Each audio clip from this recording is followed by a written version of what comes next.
Hello, Judith. Hey, Sonya. Welcome to the Coach's Cup. I am Sonya Green from Sonya Green Coaching. And I am No BS coach Judith. And today we have a very special guest with us. She's someone who many of you may recognize as Corinne Crabtree's BFF. She is also a certified life coach. And she is someone who I remember meeting would have been the April of 2018, I'm thinking. And I remember seeing her coach a member of No BS Live and seeing how passionate she was and how purposeful she was to help this member. And so it's with great pleasure that I get to introduce Miss Jane Pilger to the Coach's Cup podcast. Welcome. Oh, thank you, Judith. Thank you for those kind words. I appreciate it. Yeah, you're welcome. Yeah, I'm happy to be here. Well, Jane, you're going to talk a little bit about the nervous system today. So tell us, kind of throw us into where your interest came from and how you connected coaching and the nervous system. Tell us all the stuff. Yeah. So Corinne and I went to the life coach school together in 2015, and it was truly a transformational experience. And what Brooke Castillo teaches at the life coach school with the model is unbelievable. And the model really is, I think, a key to unlocking so much. We learn that our thoughts create our feelings create our actions, and our actions create our results. And there's a lot of focus on your thoughts and your thinking, and what really uncovering what is the thinking that's going on within your mind. What are those thoughts that you may or may not even be aware of, and how is that thinking really creating your experience of life? And it's amazing. And so we went to life coach school together, and Corinne and I did, and we had an incredible time. My own history is decades of binge eating, and through the life coach school and through a lot of the work that I was doing, I was really able to get my binge eating under control. And I decided that I wanted to coach other women around binge eating. And as I was building my business and kind of doing the things that, we're kind of taught how to do, I was really very nervous. It really brought up a lot for me. And I started binging again. And I was really just like, I don't know. I don't think I'm ready for this. And I really had to just step back from the idea of coaching, kind of building my own business, talking to other people about my binging, and really kind of step back from that. And I continued to do some coaching within No BS for Corinne, and really talking specifically to the members about binging.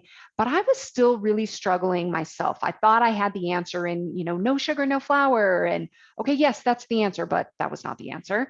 And over the last, I would say, year to 2 years, I've really become much more informed about the nervous system and how our nervous system really is kind of that central component. It really is the connection between our brain and our body. And as I really got to learn about the nervous system, and I could understand what was happening, I realized that when my nervous system is dysregulated, when my nervous system is, kind of out of whack, basically, it's not out of whack because our nervous system is always working. It's dysregulated. My response is to binge. And so I could really just basically understanding the nervous system for me really helped me see my binging in an entirely new way. And so instead of thinking there was something wrong with me, why can't I do this? I know all the things, but I'm not doing them. I was able to really see like, oh, that's why. That makes sense. And I was able to really make sense of it and then learn how to work with my nervous system, learn how to really work with my body and my nervous system at the same time. So I really kind of shifted into this working with my body instead of working against my body. Yeah, the trying to control it, trying to change it, trying to, not have these sensations and these urges and all of these things. It turned into really more being able to work with it. And so through that lens, then everything changed for me. And I told Corinne, like, I have got to, like, I want to teach more people. I want to talk to more people about this. And so through her program, through her membership, I developed a course called Trusting Your Body that really brings in the components of the nervous system, how that relates to binging. And that whole process was so remarkable. And then I finally got to the place where I felt like, you know what, I feel like now I'm in this place where I'm grounded enough. My nervous system feels safe enough that now I do feel ready to go out and build that business and do the coaching and, impact more lives that I think I just wasn't really ready or in a place to do before. So that's where I am. Awesome. So what does the nervous system have to do? It connects your brain with your body. But what does that mean for us? Yeah, so I really like to talk in kind of general terms. I mean, we could get into all the kind of technical terms, but at the end of the day, that doesn't really matter. But the nervous system really is the connection between your brain and your body. So it's constantly sending signals from your brain to your body. And there's generally within there is a person, Stephen Porges, who has pioneered polyvagal theory. And polyvagal theory really shows us that there are kind of three primary states of the nervous system. And as I describe these states, think about for yourself how, and anybody can think for themselves, oh yeah, I know that state. So we have the sympathetic state. The sympathetic state is a state that is highly energized. So it's kind of like you might feel a lot of anxiety, you might feel fear, you might feel worry. It's kind of like that buzzy, there's a lot of energy. It's also kind of like that fight or flight place where there's a lot going on. It's kind of the higher energy. Then you've got kind of in the middle, you have it's called the ventral state. And this is where I like to call it home base. It's where you feel like you can be at home with yourself, with your experiences in your body. And then below that is what's called the dorsal state. And this is more of like if you've got fight and flight up above, then below in that dorsal state, it's more of the freeze response. So this is going to be where you might feel depressed, hopeless, despair, those types of, what's that? Lonely. Lonely, yes, absolutely. Very low energy in the dorsal state. So you can kind of picture you've got your home base in the middle. This area is also known as the window of tolerance. And then above it, you have that more activated fight or flight. And then below is more of that freeze response. And so if we can kind of understand so Sonya and Judith, can you think about, as I describe these, can you think about, oh yeah, I know, like I can at least recognize that there are times when I'm in either that high energy, more home base or low energy place? Oh yeah. Oh, 100%. For the win, Judith, right? Yeah. All of them. Yeah. And so here's what happens is that we often think when we find ourselves, what's important to know is that the higher and the lower energy states, so that, that the kind of fully energized, that sympathetic state, that fight or flight state, and the more dorsal state, that's the more freeze response, those are actually survival states. So when we're in one of those states, our brain has three jobs. It is to seek pleasure, to avoid pain, and to use as little energy as possible. That's kind of the three primary roles or actions of the brain. Now, its very number one job is just stay alive, right? And so when it feels like for whatever reason, it is being threatened, it's going to go into one of those two responses. So either that super high activated response, fight or flight, or that low dorsal kind of shutdown response. Right. And yeah, go ahead. I was just going to interject here. I think it's important to note that when we feel threatened, it's with the caveman brain, and that the threat can come in the form of an email. Yes. Right? Yes. Or being asked a question in a team meeting, or, that in those moments, the threat can just be those everyday type of things.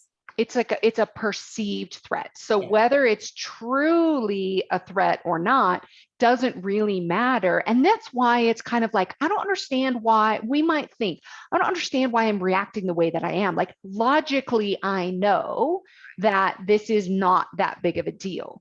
But the caveman brain is not that survival brain. There's no logic going on.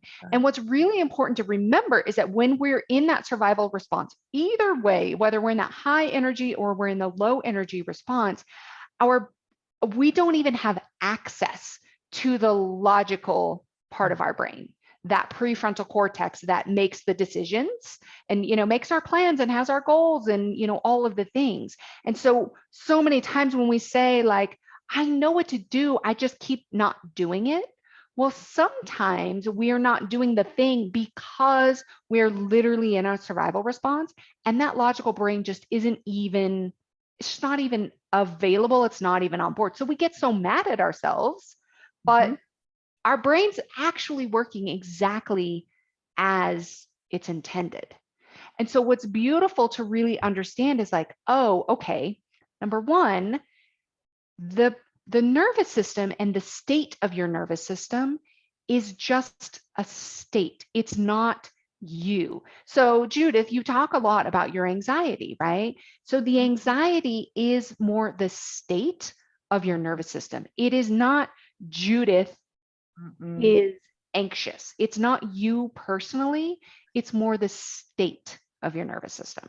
Right. And that for me, I never knew, right, that I had to figure out that I had a manual on how to drive my body, because I was telling you as we were briefly pre-gaming, like, I know I'm pretty kick-ass, like I can do things. That's why I was so conflicted and all, like how this snowball of a problem with me interacting with Corinne, and the story I told myself, which by the way, I finally come to the conclusion was I was just dysregulated when I met her. It was not even really her. I was just already there. Yeah. Yes.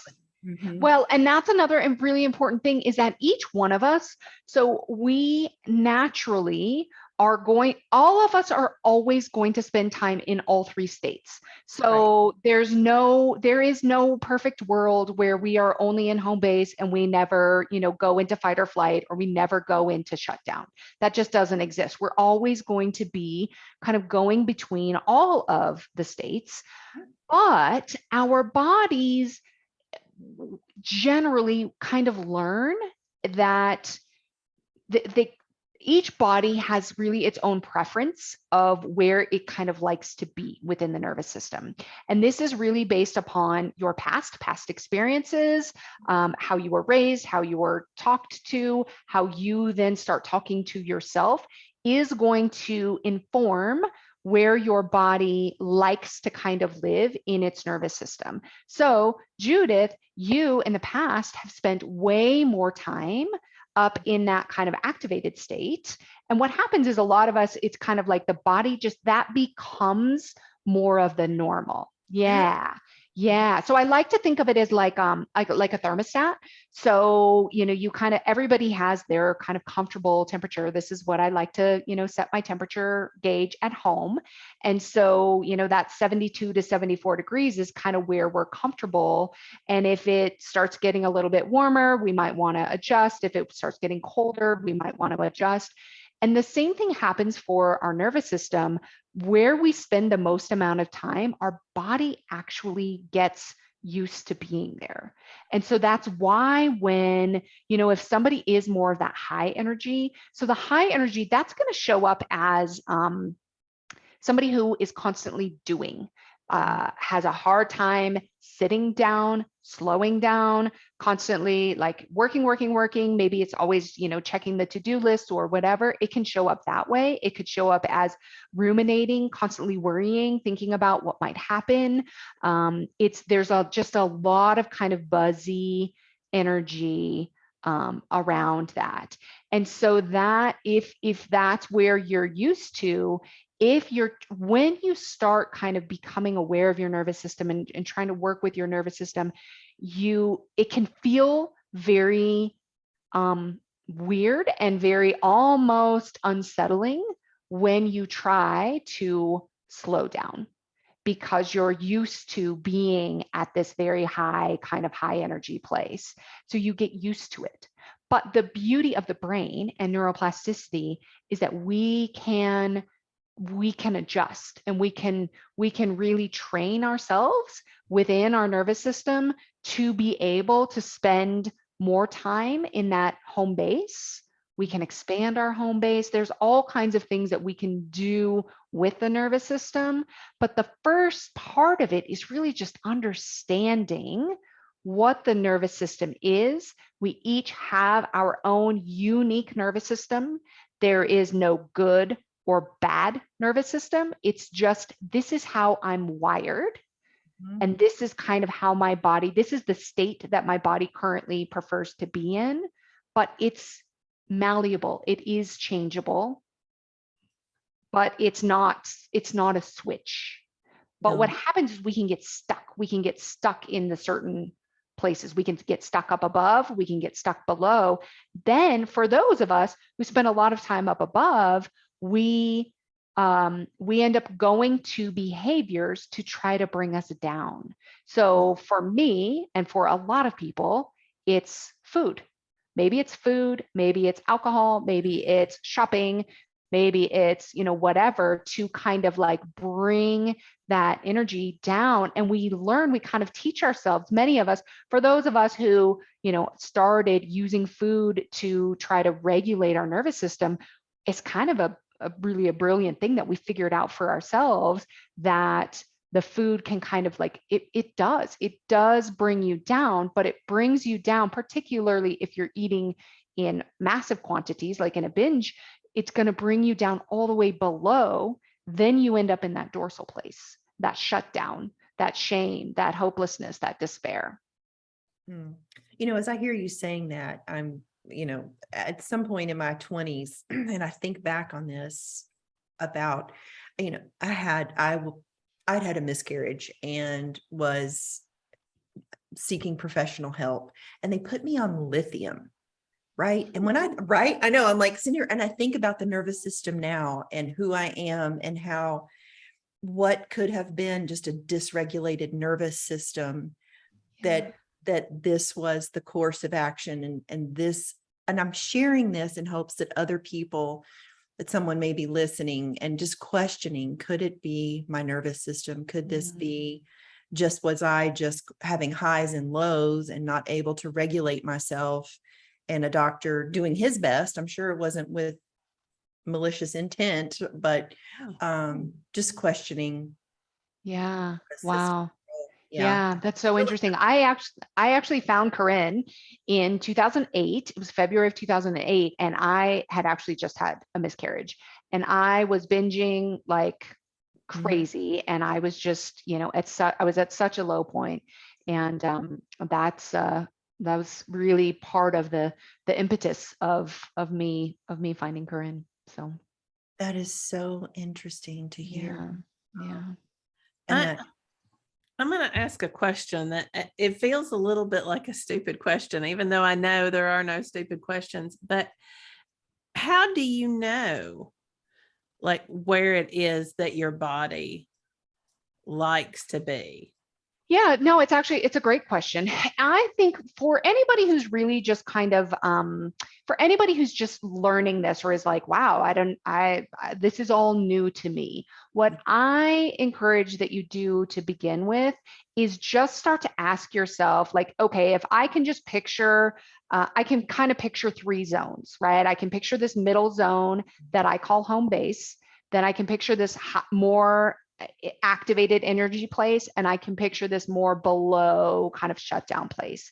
What I recommend that people do is you can take out a piece of paper, you can like even you can draw 3 zones, and you can just start to write what do I think, what shows up for me when I'm in that more highly activated, how do I know that I'm in that home base place? How do I know that I'm more in that shutdown?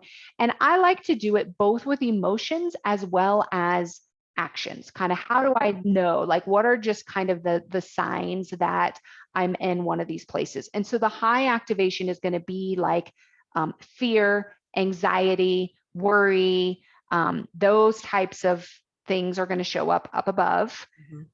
In the middle, in that home base, is going to be more focused, connected, where you're able to think about your goals, follow through with whatever things you're wanting to do with yourself. Growth, we can only grow when we're in that middle zone. So that's going to be more of the place where you actually feel connected with yourself, with your experience, with kind of the goals, the things you want to do.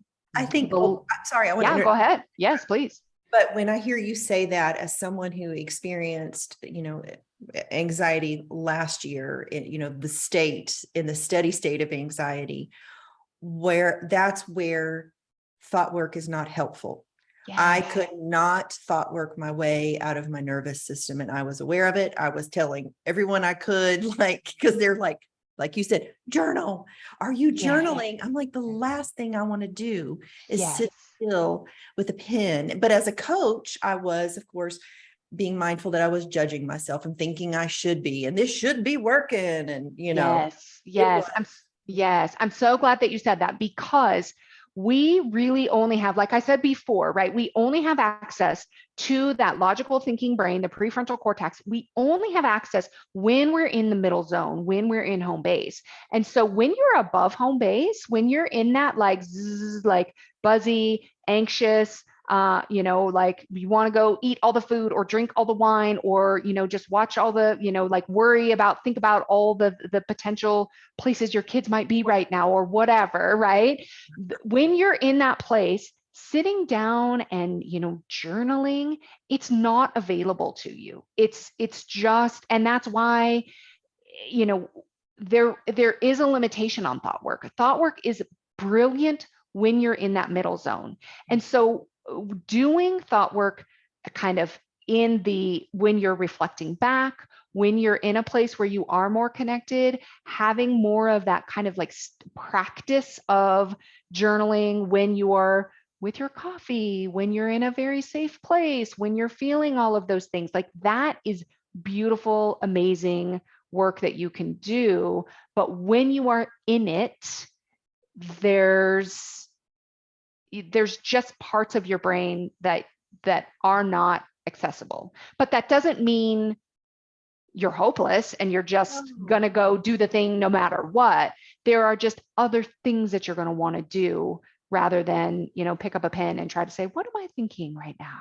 Right. Let me just change that thought, and it's going to change everything. Yeah. Well, Jane, we're about out of time today, but we would love to continue this discussion, and maybe we can talk about some of those things that we can do to move from the dysregulation to a more regulated system.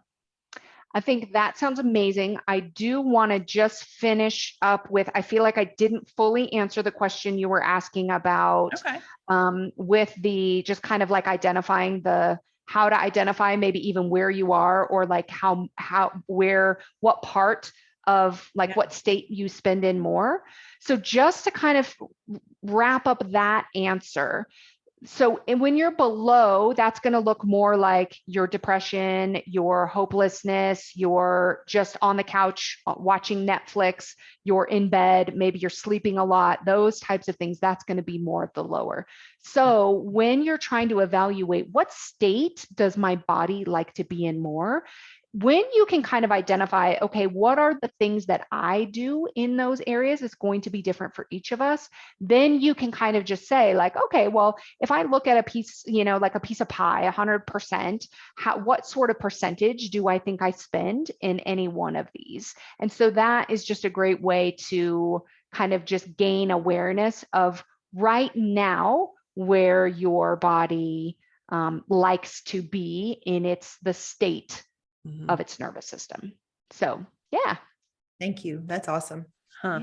Yeah, I speculate that I spend more time up in that anxious state, but not, it's funny because not in the way that Judith does. Well, it's interesting. So I've learned my trigger is when I'm pushing myself.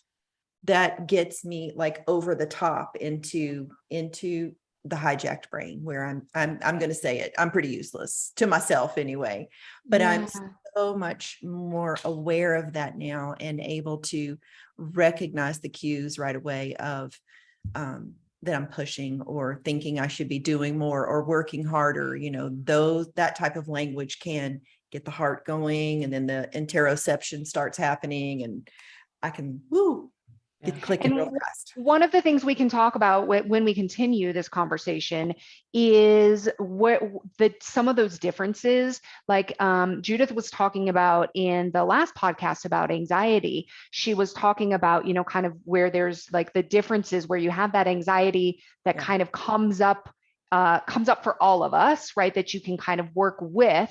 And then you have more of the anxiety that's kind of like that debilitating, like I can't do anything. And so we can talk about how both of those like fit within your nervous system. Awesome. I'm excited about that. All right. Well, Jane, for anybody listening, tell them how they can reach you if they're interested in reaching out to you for coaching. Yeah, absolutely. So my website is janepilger.com. It's spelled just like it sounds. And you can also find me on Facebook and Instagram, both at Jane Pilger Coaching. Awesome. You can find me at sonyagreencoaching.com or on Instagram at Sonya, SONYA _green And you can find me at the No BS weight loss program, and on Instagram, just Judy, JUSTJUDIE. And you can find us, of course, at the Coaches Cup on Facebook. And so we would love some feedback. What do you think about this topic? How do you experience? How does your body experience anxiety, and where on that scale are you? So we will be back next week. And until then, thanks so much, Jane. Thank you for having me. I appreciate it.